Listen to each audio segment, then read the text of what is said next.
incite any further deepening of the issue. Therefore, Mr. Chairman, I move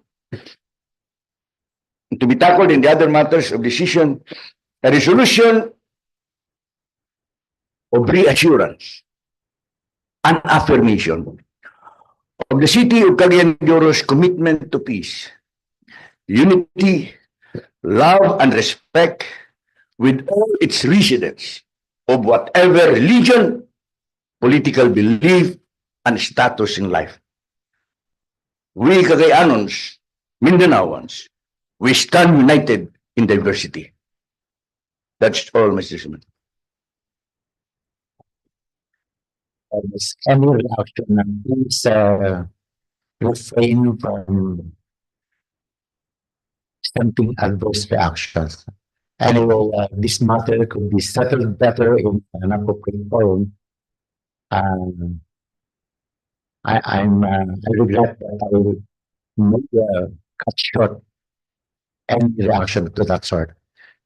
Okay, Councillor Jolie Balaba is recognized. The Honorable Jolie Balaba. Thank you, Mr. Chair. I would like to second and agree with the resolution of our Speaker, Councillor, and our Majority Floor Leader, Councillor Ed Cabanlas, because Cagayan de Oro City, you know, it's we are one of the few cities who already approved and passed a anti-discrimination ordinance, and we are really very conscious about against discrimination. No, we have the Cagayan de Oro City Diversity and Equality Ordinance. So I that's all. Agree with the statement of our Majority Floor Leader, the affirmation of our stand against discrimination. Thank you very much, the Honorable Jolie Balaba. So, any more reactions to this special report? So, at the proper time, I think at the other matters, we will tackle that resolution. Next speaker. Next speaker is Councilor Roger Abada, who will be talking about plastic. Councilor, you know the Roger Abada. Thank you very much, Honorable Presiding Officer, General Councilor Romeo Calisto, my esteemed colleagues in the 20th City Council, and all those people who are watching us in live stream and physically here in our session hall. May hapon sa tanan. My report is about take it back. Plastic from e-commerce like Lazada and Shopee and all other establishments that are engaged in e-commerce dealing with plastics packages. Now, as we continue to strive for cleaner, greener, and more sustainable Cagayan de Oro City, we must rise to the challenge of addressing one of today's most pressing environmental concerns, the mounting problem of plastic waste, especially that which comes from the e-commerce and delivery services. Across the country, forward-thinking local government units have already taken bold steps to curb plastic pollution. For instance, Quezon City has introduced a local program encouraging e-commerce platforms and logistic companies mechanism for plastic packaging waste. The city's Trust to Cash Back initiative, drop options for used plastic packaging, including those from online deliveries, have been made accessible, fostering a culture of environmental responsibility and waste reduction at the community level. Such a model highlights the important role that both public and private sectors must play in the journey towards a circular economy. In alignment with the goals of Republic Act number 11898, also known as Expanded Producer Responsibility for EPR Act of 2022, which mandates large enterprises to recover and recycle the plastic packaging waste. It is not only necessary for Cagayan City to institutionalize its own system of accountability and sustainability through legislation. This representation is proposing an ordinance mandating the implementation of take-back scheme for plastic packaging by e-commerce and delivery platforms operating within the city of Cagayan de Oro. Now, the salient parts for further deliberation on to elaborate some of the salient portion of my proposed ordinance. This or one of the provision is the e-commerce or the those engaged in plastic business or packaging. The e-commerce and delivery platforms operating within the city shall establish a designated collection points for plastic packaging waste at warehouses, delivery centers, or other convenient locations where customers may drop off plastic packaging materials. Then the e-commerce and delivery platform must partner with the accredited waste management firm to ensure that collected plastic packaging is recycled or processed in an environmentally responsible manner. Dagan kay ta mga tindahan karon din sa Gandiro ga pamalit sa mga plastic o recycling. Napod tayo mga cooperatives diya sa Carmen sa Sayas, no? They are also recycling plastic to other purposes. Diya sa Punto, Makabalan. So that is one of their object of partnership. Then the platforms shall educate their customers about the importance of recycling and promote a take-back scheme by providing incentives such as discounts, coupons, or loyalty points for customers who participate in the plastic packaging recovery program. Then, the e-commerce and delivery platforms are required to submit an annual report to our City Local Environment and Natural Resources Office or CLEANRO, which shall include the following information: the volume and type of plastic packaging waste recovered, recycling on disposable methods employed, and the consumer's participation data. Now, there should be an incentive for compliance with this ordinance. Recognition, the companies that demonstrate exemplary compliance, this ordinance will be publicly recognized as eco-friendly businesses in Cagayan de Oro. Tax incentives. Business actively participating in the scheme may be eligible for local tax discount determined by city treasurer.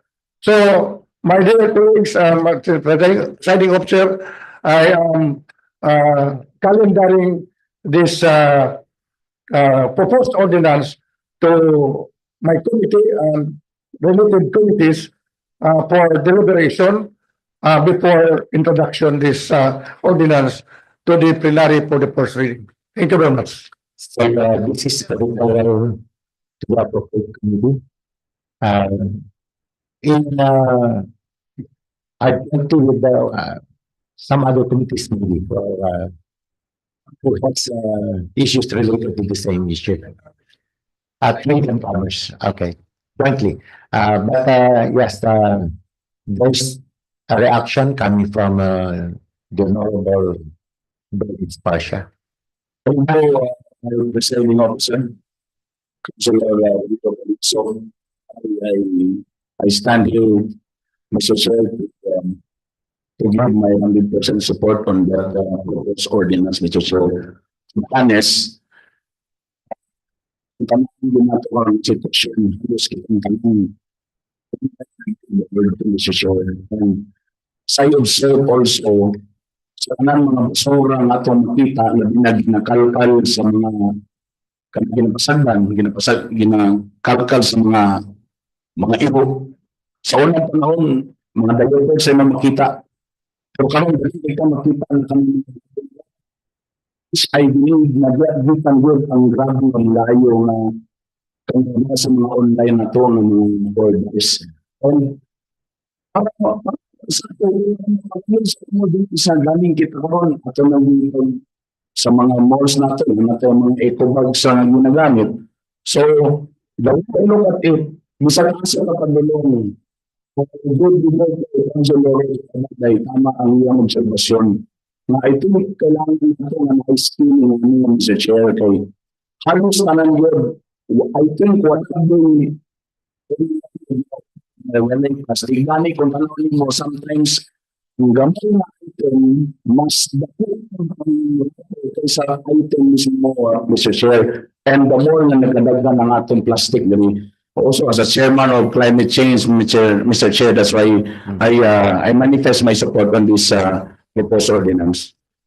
Thank you. Be sure that in that meeting of the committee, what's this very critical issue? It involves environmental degradation. So we will invite the resource persons. Makakimagod sila, makaatag og sakto nga input. Kay kuyaw ni, kay environmental degradation, we might end up, we'll wake up one day, bako na kayong problema. So to the appropriate committee secretarial. So thank you, Councilor Roger Abalay. Next reporter, the Honorable Suset Magpahas Daba is recognized.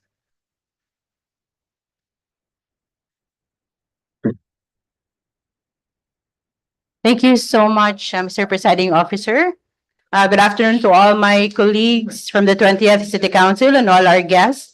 I have here with me, Mr. Presiding Officer, a letter addressed to the City Council from Zone 10 Relocation Calaanan, Kanituan with 233 signatories. And, yes, sa tubig. And I'd like to read, Mr. Presiding Officer, maayong adlaw katawhan, kami ang mga lumulupyo sa Zone 10 Relocation Site Calaanan, Kanituan, Cagayan de Oro City ug mga kasikbit ng dapit nga konsumidor sa tubig sa COWD nga nakatilaw, nakainom o nakasinati sa baho ug taya, hugaw, lubog, usahay na ay lapok mogawas sa gripo nga gisupply sa COWD.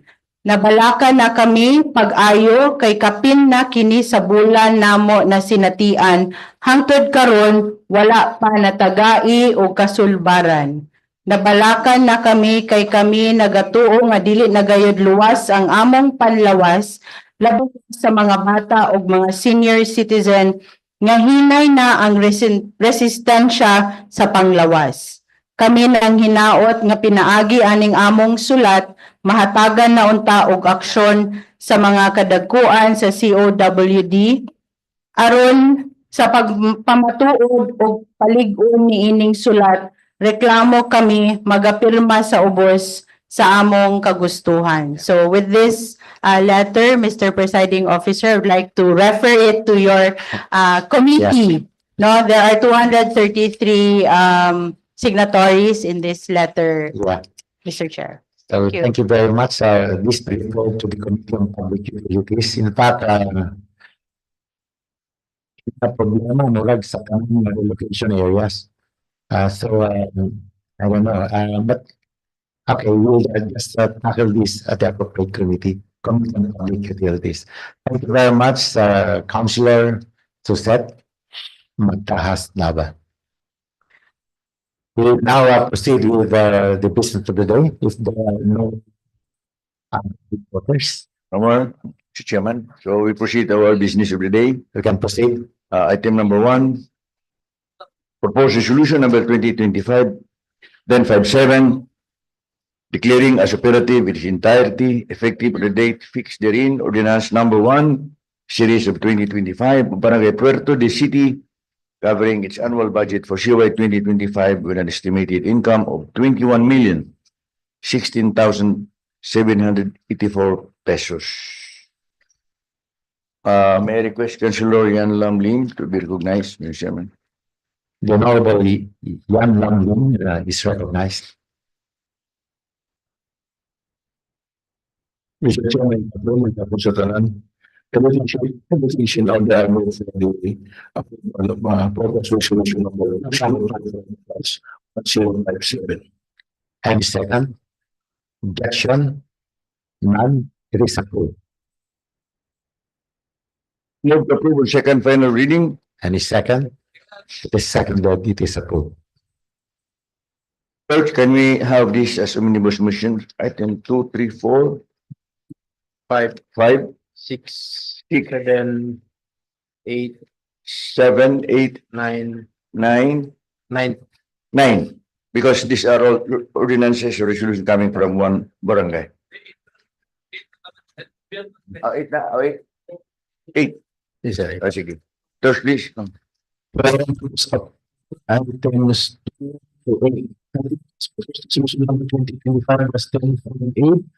Hearing as a property within party effective on the date fixed thereon, ordinance number 7 was 2024, series of 2024, in the this city entitled an ordinance establishing a curfew for children below 18 years old in Cagayan, Cagayan City, and providing penalties for violations thereof.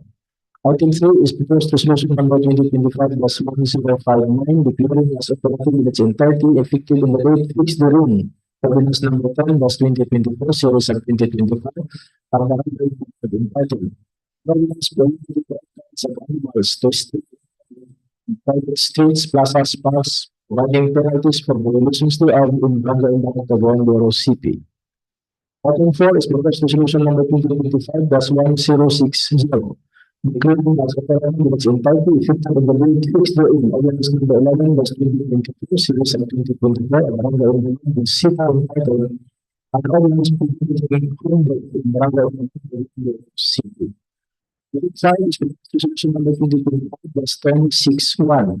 Declaring as operative in its entirety effective in the date fixed therein. Ordinance number 10-2024, series of 2024, and the city entitled an ordinance declaring the as the 10th century of the Cagayan City. Item 6 is proposed resolution number 2025-1062. Declaring as a property in its entirety effective on the date fixed therein, ordinance number 13, the series of 2024, and the city entitled organizing the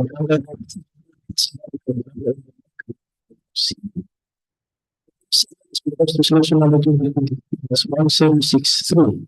Declaring as a property in its entirety effective on the date fixed therein, resolution number 29-2022, series of 2024, and the city entitled a resolution allowing all business owners, regardless of business type, to do legal business in the Cagayan City, and related the ordinance 004-2022 and the city administration. It's proposed resolution number 2024, Secretary of Entirety, fixed resolution number 2024, series of 2024, and the city entitled resolution reflecting the ordinance 005-2020 of civil administration. Chairman, may I request Councilor Yan Lamlin be recognized? Councilor Alam is recognized. Mr. Chair, everything on the omnibus approval resolution number 2025-1058, 2025-1059, 2025-1060, 2025-1061, 2025-1062, 2025-1063, 2025-1064. Before I ask for a second on these proposed resolutions, the chair has some questions. First, on Because in pages 17 to 19, there's no specific time coverage of the curfew hour. Does this mean to say that it follows the curfew that automatically follows the curfew that's set by our city? So that's one. So if it's so, then I go to my second question. Because I don't know if this has gone through appropriate legislative process. Rating home birth. Is this okay with our city health office or what do you call this? Is this already have they taken the approval of the city health office or the DOH on this? Because unilaterally, the barangay has this ordinance prohibiting home birth. So, gusto pa sabi, kanang mga anak sa balay. O ba na? Is this what this mean? I ask the Honorable Dr. Maria Lourdes Gaane. May napon ka na itong tanan. Actually, there is a law. Yeah. Law approved already way back. Dito na ito na pwedeng home delivery. Pwede sa health center, which are we call as the maternity care package. Sa naman tayong mga health center sa line-line barangay accredited for Okay. MCP. Hindi pwede ang TBA, traditional birth attendant na assist for the home delivery. Okay, so I understand this is only an implementation of that law. Yes. Okay. Mr. Chairman, I think just a point of order on this. Yeah. We have not yet, there is no second yet, so we avoid the, and secondly, on the issue that the presiding officer, if he wants to, Yeah. make some observations or then just what the Vice Mayor before did. Ato siyang relinquish na to ang chair to another Yeah. presiding officer. So that we can go back here and raise the. Okay. So with this, I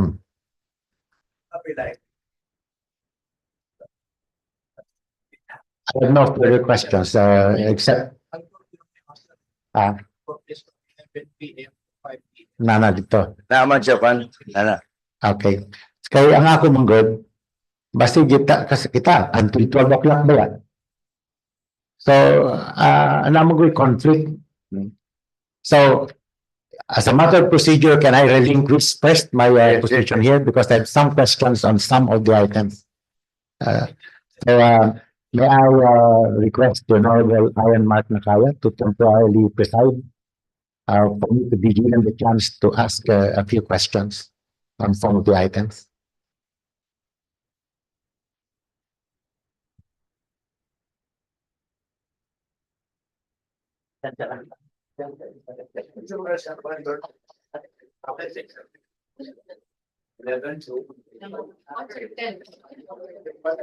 And good afternoon.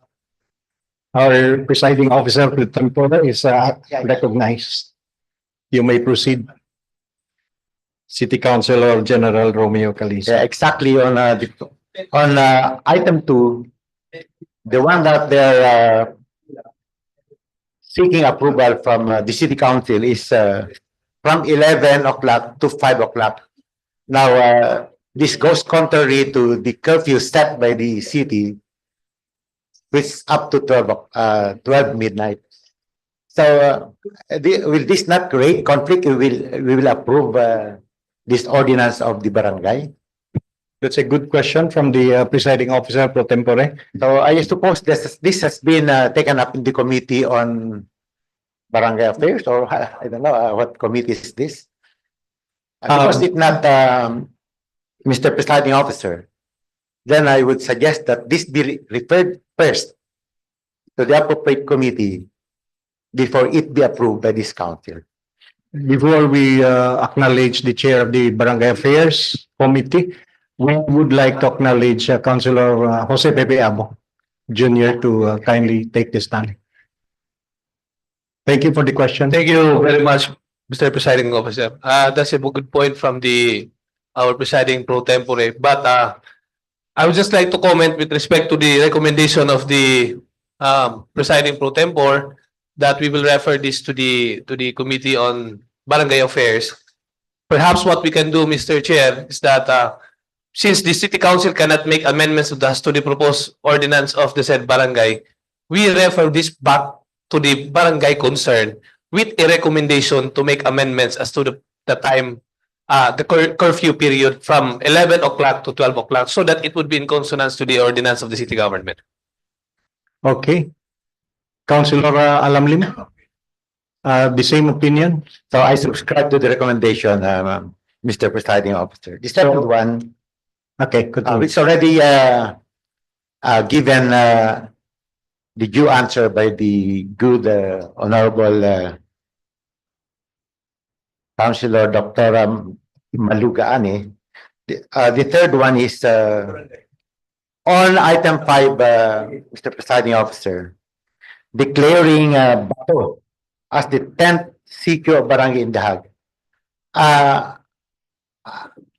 I might suspect that this may be in boundary with another barangay.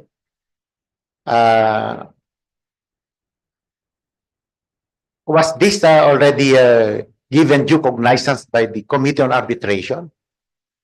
That's my question. Because if not, then we'll first get the appropriate action or recommendation coming from the said committee, Mr. Chairman. The chair of the Committee on Barangay Arbitration is not The present, arbitration, yes. Councilor Judith, but however, may we ask the clarification perhaps from the majority leader, the chair of the Laws and Rules, whether there has been a review? There is no review because the procedure in the tackling of ordinances or resolution coming from the barangay is directly to the city council and then refer to the city legal. But since there is no action to city legal, that's why we tackle this on ourselves. Yeah. Now the power to name cities belongs to the barangay. Just like the power to name barangays belong to the city council. And so when the barangay said that this is barangay, this is a sitio part, this is the name of the sitio, ato na silang gitagana ng autonomous power. And when we presume kana ang ilang gitudlo diya ang barangay o nga sitio, ilang na. I mean, ilang mo ng prerogative. Kay once nga ato na sa nang ilabtan, sila na lang unta na dayon magsabot sa wala man siya conflict, I think. Wala man siya nagreklamo.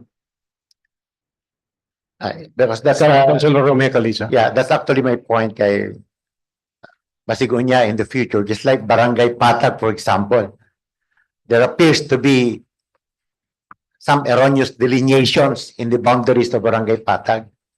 But for it to be settled late, sometimes justice delayed is already justice denied. My point is, were there was this tackled in the committee level such that no other barangay has claimed jurisdiction over this issue? Now, if if this was really tackled at the committee level, then there's no question. Thing is, No problem. No problem with Yeah. that. As I said, there's no problem. We will just refer this to the committee. But remember that this is not a question of the boundaries. It's just the naming of a certain okay. sitio. It does not tackle on the boundaries of a certain sitio. Okay. Just the naming of the sitio. So if the body will prefer to have this committed to the committee on sa inyo, barangay. Vamos. Anyway, Mr. Chairman, if it's only for renaming, then I have no questions regarding that. So, That's all for my part. Okay, Mr. as President. regards to item number 2, if there are no more questions, the proposal of Councilor Romeo Calizo is to differ and refer back to the barangay concern with advice to the city secretary to attach the ordinance of the city council pertinent thereto, so that they will be informed of the existing city ordinance that would be the basis of their ordinance. So without any objection for number 2, we remand back item number 2 to the barangay concern. As regards to item number 5, perhaps we can put conditions that it's only within the jurisdiction. We agree and approve item number 5 based on the settled barangay boundary that the zone 10 is Sitio Bato is covered. So within the context of the resolution of the city council, a certain whereas will be provided so that if there is any concern, there would be a condition set forth by the city council. As regards to items 1, 3, 4, ano? 3, 4, and 6, and 7, if there is no objection, we proceed up to number 8, we proceed to the consideration. Is there any objection?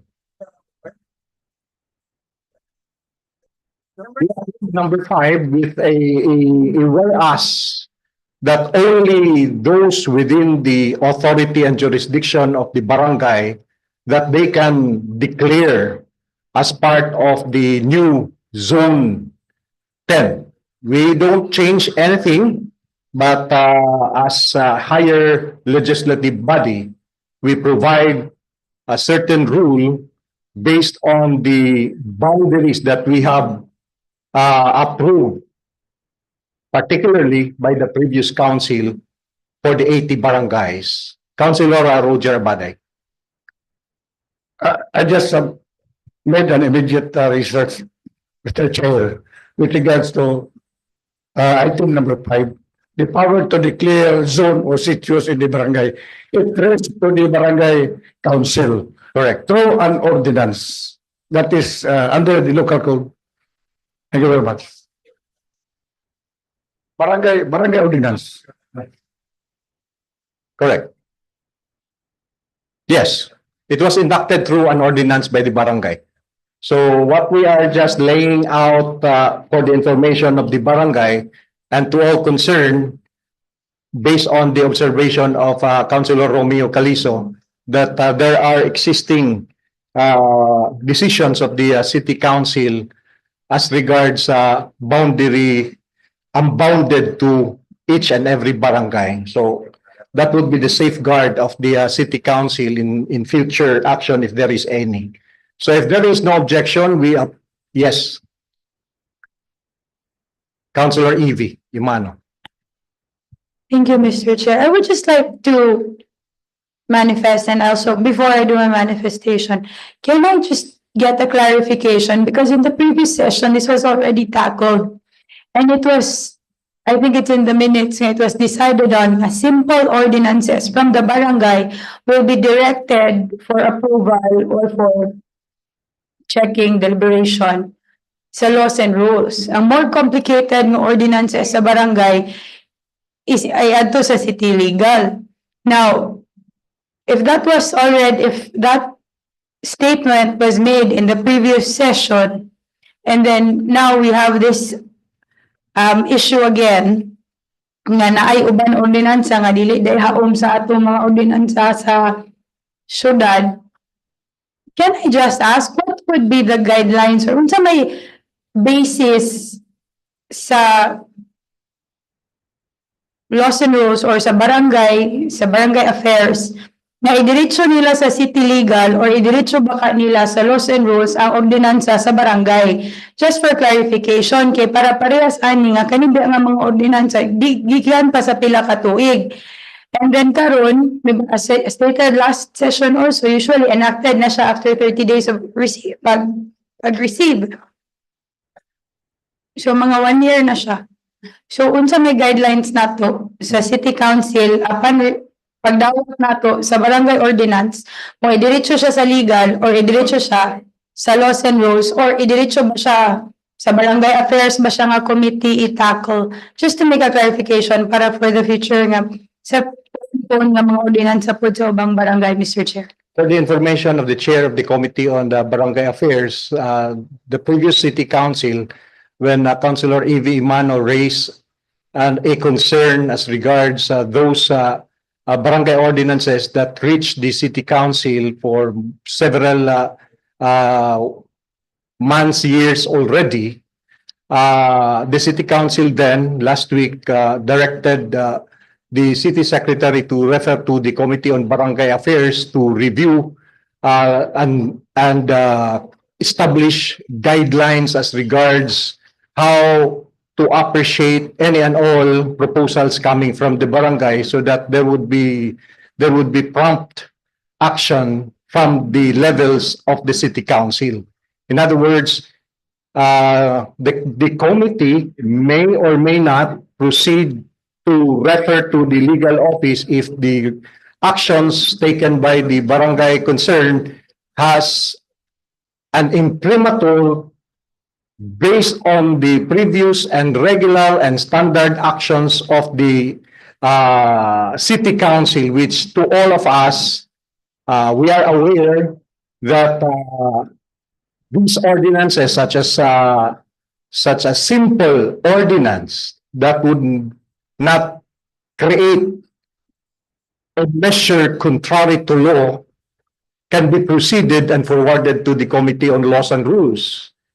And during that meeting as well, the majority leader, the chair of the Committee on the Laws and Rules, also submitted that if it reaches his committee, he can also assist the barangay affairs as a lawyer, by interpreting the proposed measure based on existing laws and ordinances. It need not pass consideration, and based on the experience of the council and based on the wisdom of the members of the council, to the legal office. So that was the action taken by the City Council previously. However, considering that Councilor Alam Lim was not aware of the actions taken last week because he was not in the midst of the deliberation, so this is the advice of the temporary presiding officer that any and all concerns may be prompted by whatever actions of the committee based on experience, based on law, based on the wisdom, and based on standard that we all agree upon. So that's the measure that we have taken. Councilor Roger Abaday. There is such thing under the local code, the 30-day rule, that in the city council, if the city council fails to take action of the barangay ordinance within 30 days from receipt of the ordinance, is deemed approved. The role of the Sangguniang Pamunuan is just to review the ordinance, whether it is consistent with the power of the barangay, nor is not consistent with the existing city or national law. That's the role, Mr. Presiding Officer. Thank you very much. To extend further the definition of the law, if the city council or the higher legislative body found any inconsistency of the approved barangay ordinance, it can even take action after 30 days. Councilor Evie Imano. But the effectivity would take place. The only thing that the barangay can do is to ask the city secretary of the city council to certify the days of pendency of the approved ordinance of the barangay concerned. Councilor Evie. Thank you again, Mr. Chair. That's exactly the point, di ba? Gi-reiterate man ni Councilor Abaday ang atong gihisgutan last week. And that's exactly the point, di ba? The ordinance from Barangay Indaag nahatag siya sa ato May 13, 2024. So technically, enacted na siya. Karon pa nato nakita nga problemado day siya o dili siya haom sa atong ordinansa sa syudad. So basically, it is already against the higher ordinances that the city has made nga barangay man sila. Akong suggestion lang siguro, Mr. Chair, if pwede, katong mga ordinances sa barangay, I think it should be tackled in the Barangay Affairs Committee actively also. Kay kinahanglan po nilang tawon ang mga ordinansa sa barangay. Kay kung dili siya insakto or dili siya haom, malantaw ang daan for the amendment or mabalik siya sa barangay for proper amendment. Kung okay na, di mapasa day nato. And given na 30 days naman, so dapat upon receipt of the barangay ordinance, at least 2 to 3 weeks, matagal na siya siya o proper na recommendation. Ako lang suggestion, Mr. Chair, para sa nga matagaan o insakto nga pagtagad ang mga barangay nga paningkamot kasi mo sa ilang mga ordinansa. So, thank you. Thank you. Councilor Alamling. Mr. Chair, usually kung maabot na sa ako muna endorse sa legal. So we will use to magulat mo sa legal. Kaya violation na din, they know better than me. Di ba? So di man na pending, wala ko'y mahimo. Until the Western means, yan ang i-actionan. That's it. Okay. Councilor Edgar Cabanlas. Muna na kay nagapunta yun, daghan kini kayo. I reviewed, in fact, if you note, there is a marginal note here which I signed because I reviewed this and there's nothing wrong here, no harm will our approval does not make an invalid ordinance valid. It always remain invalid if it is because ato malining opinion. This is we are not courts here. So kung nasayop kita pag-approve sa invalid ordinance, it doesn't mean nga. But it is only the court that say that could say nga invalid kani. That's why nga ang ato is we are very lenient giving power to the barangays to pass their own ordinances as part of their training and as part of our principle that we should give autonomy to our barangays. Now kining bato, Sitio Bato. I think there's nothing wrong here. It is they just designated Sitio Bato as the 10th sitio. They are not creating another sitio, but they just designated as Sitio Bato as the 10th sitio. Perhaps you have numbered the sitios from 1 to 10 or from 1 to 11 or whatever. So actually, okay naman kayo ni as a lawyer, kaya lagi malangan. You remember this was given to endorsed to the city legal on May 27, 2024. So pilan siya nagkaroon. 1 year na. The local government codes says that after 30 days, if there is no action to the barangay resolution, this becomes operative. So, ato lang yung gitabangan, madali. Na kung ato sinilangan nun,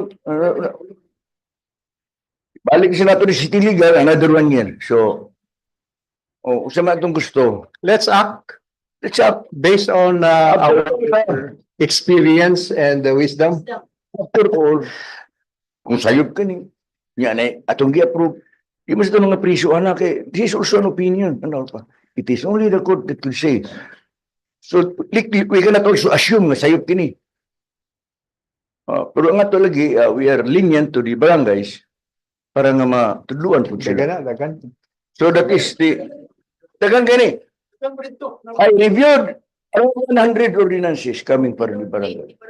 Going beyond my duty as majority leader, as members of the, as chairman of the House and Rules. But for purposes of closing all this agony on the part of the barangays, ato ning aprubahan. Bahala nag. Okay, Councilor Romeo Calisa.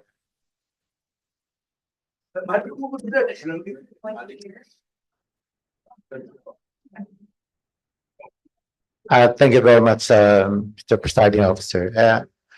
More lagi ni kay we have a practice sometimes. Ug ang committee dili maka-decide. Kay during committee meetings, represented man na siya sa tanan nga mga resource persons, including the city legal office. Nga unta diha paundaan ang opinion. Now, if the opinion if they don't have any opinion, then the committee decides outright. Dili ka hulatan nato siyam-siyam ang city legal office. We know for a fact nga perting daghana sila trabaho diya, ordinansa, ilang i-review. Testing daw, bisitahin ang city legal office. O kana yun, 8 hours, dire-diretso sila magtrabaho diya. Sub-sub ang ilaman, naong diya sa mga trabaho. Di man. So, having this observed, Mr. Chairman, ang committee, mo ganyan, committee kita, natay deciding authority diya. Now, wala opinion ng city legal, then let's decide. Lika, kulatan nato 2022 pa hangtod karon wag gyapon ta decisions sa committee. I think we are not doing our job by compliance. I think it is very well stated in the local code that the committee has the deciding authority. Let us not wait for the opinion of the city legal office to decide. Theirs is just opinion, Mr. Chairman. So mo lagi na. You know, it is a manifestation of complacency. Complacency is still incompetence, Mr. Chairman. So, ato gid tagaan og respetang gid nato ang powers po sa committee, and these are clearly stated in the local code. So, muna gini naitabo 2022, kini 2024. Kulatan man gud nato ang city legal office. Opinion naman na ila. The decision, the authority to decide is given to the committee, not the city legal office. That's correct. Last from Councilor Roger Abaday, then let's rule. That's correct. No? I think almost the past the committee are very dependent pa sa city legal. Everything is referred to the city legal. They know it's very clear already. You know, to the city legal. They know the state. Abutan na for example, kining ordinance passed to Dinisato from barangay to the Sangguniang Palugsod. It's very clear. They will shall begin. It is not enacted within 30 days by the city council. So why return to the why ato pang i-kwan for the other time? So, I think nako na tayo stop is wala na mo stupid na atong action. So I think I have to suggest na if we know the law, if we are certain, no need to pass to the city legal. We have to decide by our own. That's my God. Thank you, ma'am. Okay. Okay, Councilor Esparsha, then the Councilor Pepe Abo last. So, sir, pinahilingi lang ko sa mga consider. Just one question, Mr. Chair. Tama mag-ipon na itong problema dahil yung mga ordinances, proposed ordinances nga dili makatawa ito kung lang yung city level. Mr. lang, if ever we like on the committee level, balag wala yung city legal na opinion na pinatunato din then someone nga naay murag mo question on the legalities, kinsa man ang kauban, ang sa ordinansa or ang city legal, Mr. Chair. Of course, Kaya lang mo, because na-feel, I think, kaya mga natay mga ending ka lang na ordinances. Gani, I remember, one time, nag-suggest na nga, why not ang city council, na naputay abogado na itong kaugalingon. Pero kanala akong question, sige, if maduso na ito ni, miski kami, gusto ni, kaya may makaluya good na lang mo itong gay, wala akong palawas ang city legal, dagang tapos ordinance, wala pa ma-inakay, tungod kaya na pa city legal. So, mo question lang, if ever mapos na ito, that if ever na mo question about on the legalities, kinsa ba ang makauho ang author sa ordinance mo, ang city legal or kita as a whole? Thank you, Mr. Chair. Before recognizing, this is not an argumentation, but laying down the rules of the council as part of the House rules. If you will observe the agenda, you have two types of presentation being crafted by the city secretary, approved by the chair of the laws and rules. The first is committee sponsors. Okay, you have like your committee on climate change. You sign during the committee investigation. Then you forward it to other committees if it requires action from other committee. And finally, to the Committee on Laws and Rules.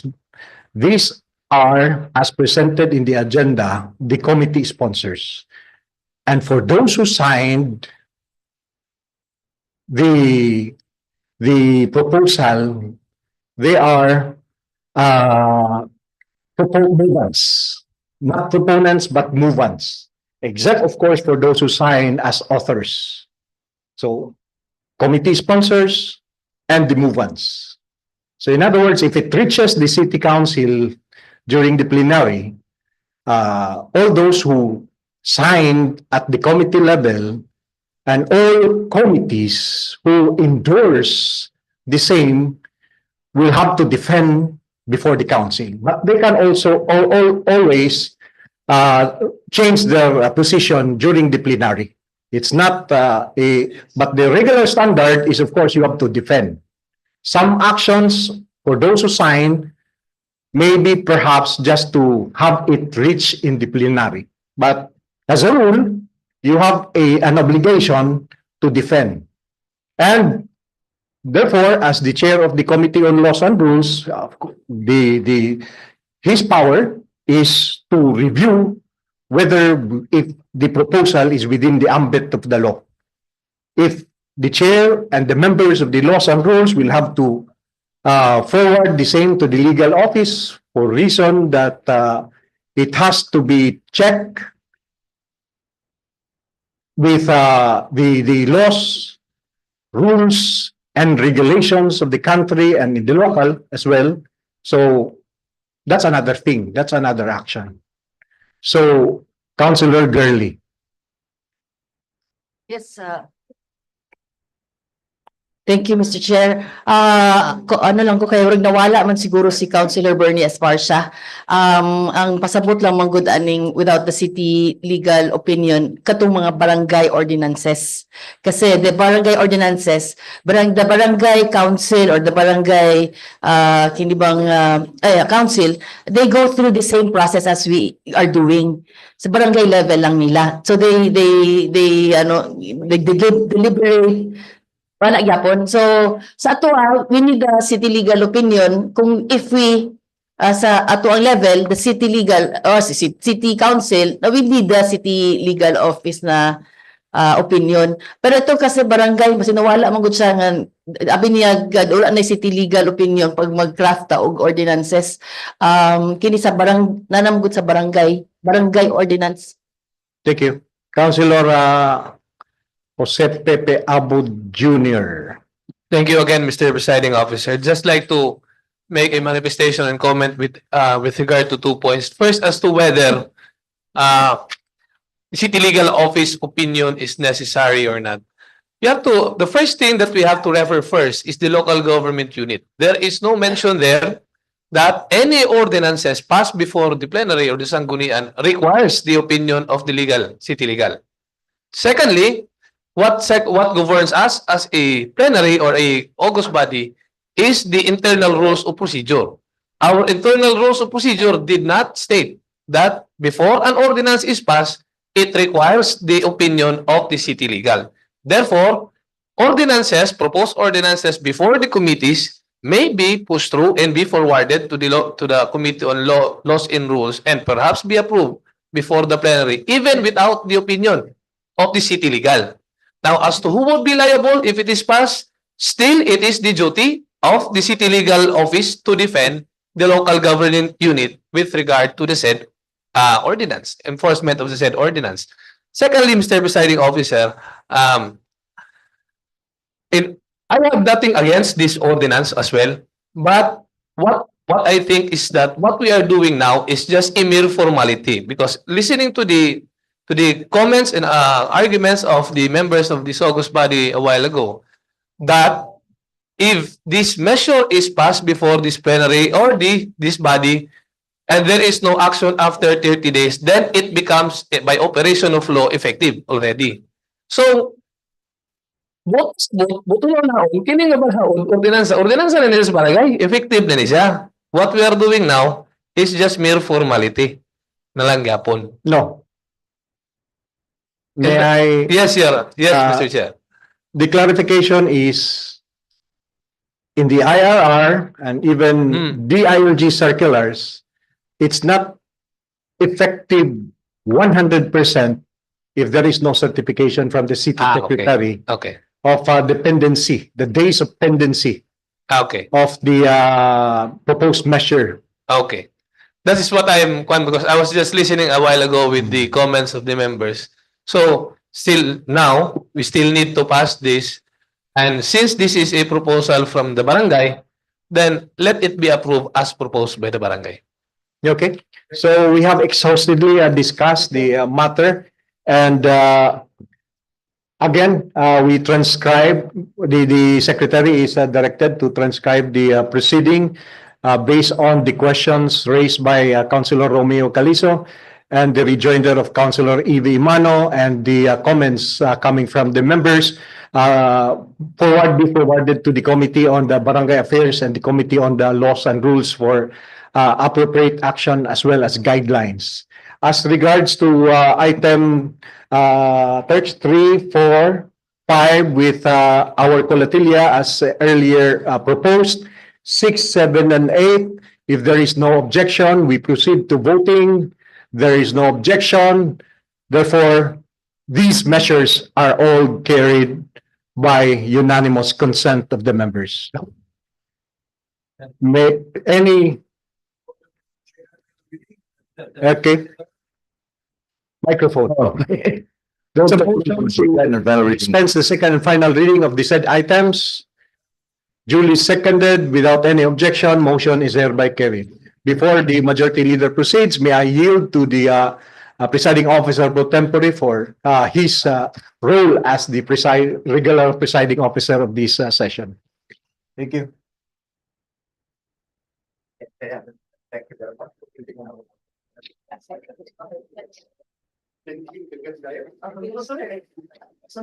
Again, get ending. Let's proceed, Majority Floor Leader. Thank you very much, Mr. Presiding Officer. We proceed to item number 9.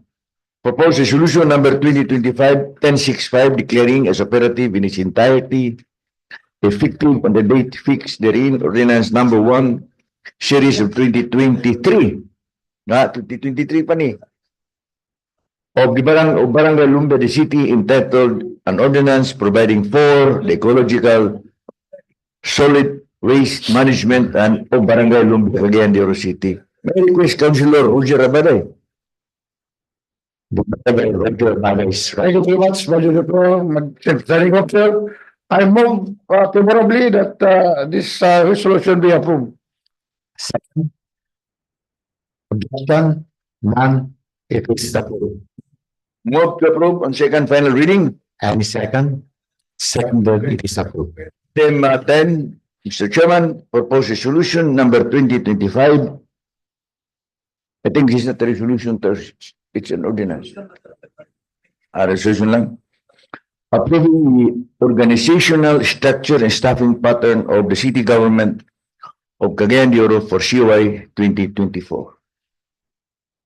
May I request, Mr. Chairman, that Councilor Ian Mark Nakaya be recognized?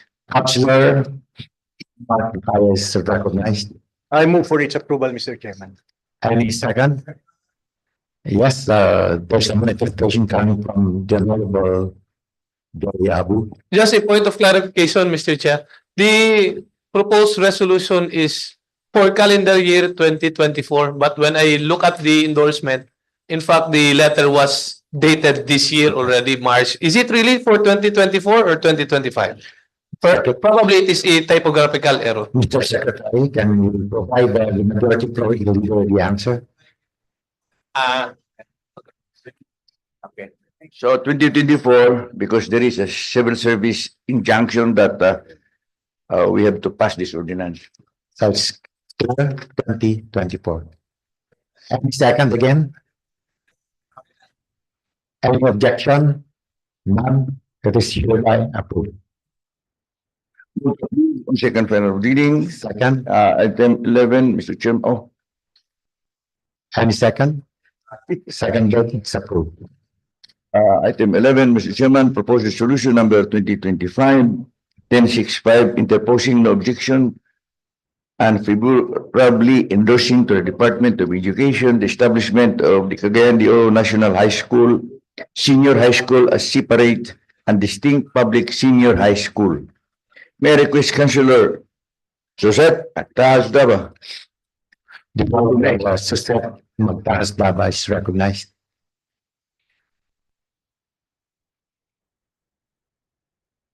Thank you so much, Mr. Chair. Move to approve proposed resolution number 2025-1067. Any second? Any objection? None. It is approved. Move to approve on second final reading. Second? Second vote, it is approved. Item 12, Mr. Chairman, proposed ordinance number 2025-748, appropriating the sum of 70,342 pesos and 42 centavos from the personal services salaries and wages regular savings of the herein specified to vacant positions under the office of the City Human Resource Management Office for the period January 1 to 31, 2025 in the 2025 annual budget to be made available for the payment of salary differential for the period October 17 to 2024 to December 31, 2024 of Attorney Jaquilo Gier Macazero, Administrative Officer 4 of the City Human Resource Management Office, this city. May I request Councilor Mercedes Girly Balaba? Very good. The Honorable Yes, thank you, Mr. Chair. I move for the approval of proposed ordinance number 2025-748. any second? Objection? None. It is approved. Move to approve on second final reading. Second vote, it is approved. For inclusion, Mr. Chairman, I move for inclusion into decision items 13, 14, and 15. 16. 15, 13 to 17, Mr. Chairman. Any second? It is approved.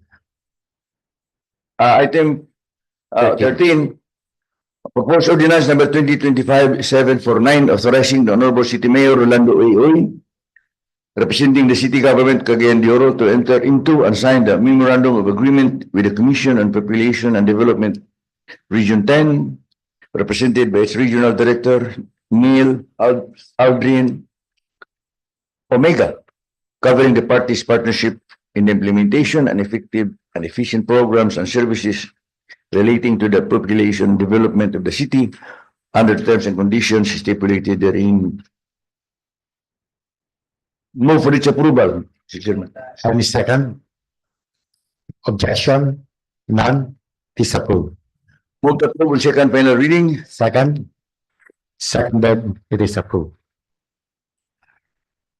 Proposed resolution number 2025-1068 declaring as operative in its entirety, effective on the date fixed therein, resolution number 1, series of 2025, the Sangguniang Kabataan, Barangay 31, the city,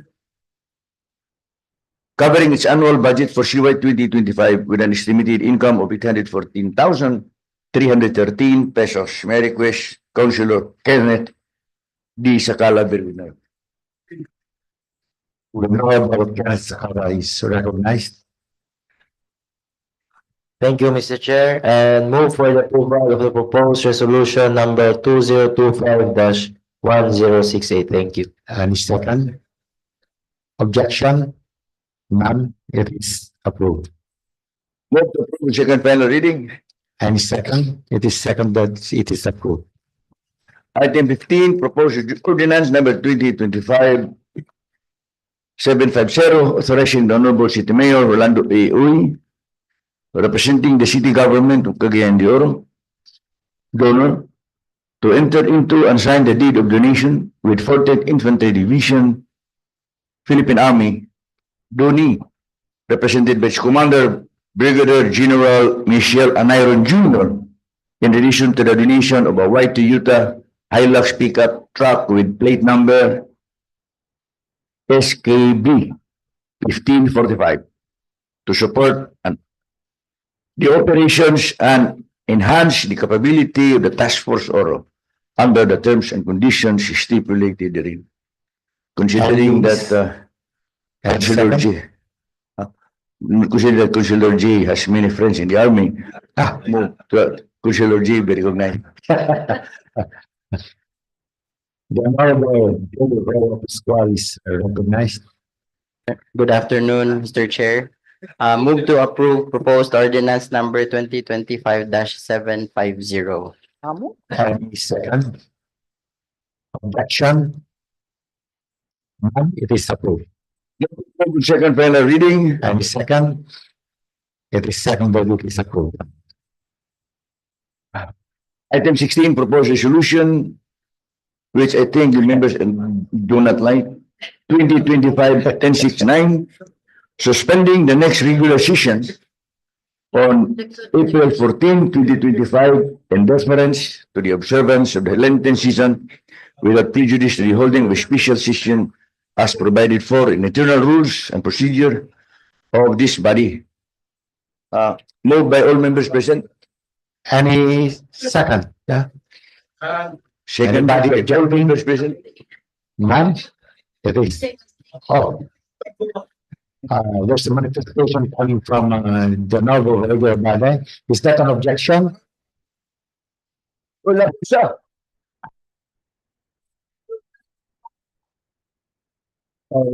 It is approved. Move to approve second final reading. Second, it is approved. Item 17, this is just a resolution of reassuring our people of peace and love and unity. Proposed resolution number 2025-1070, expressing the 28th City Council's reassurance and reaffirmation of Cagayan de Oro City's commitment to peace and unity, love, and respect with all its residents of whatever religion, political beliefs, and status in life. Sponsored by all members present. Any second? Manifestation coming from the Honorable Ian Nakaya. Without naming names, without presenting any personality, I join the proponent, Mr. Chairman. So the convention set by the Honorable Ian Nakaya. Any second? Any objection? None? It is approved. Move to second final reading. Second? Approved.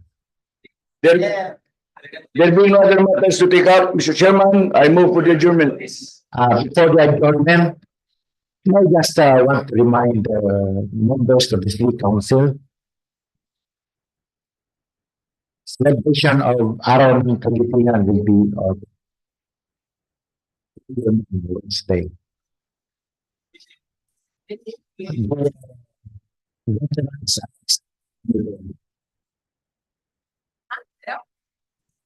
Of the session adjourned.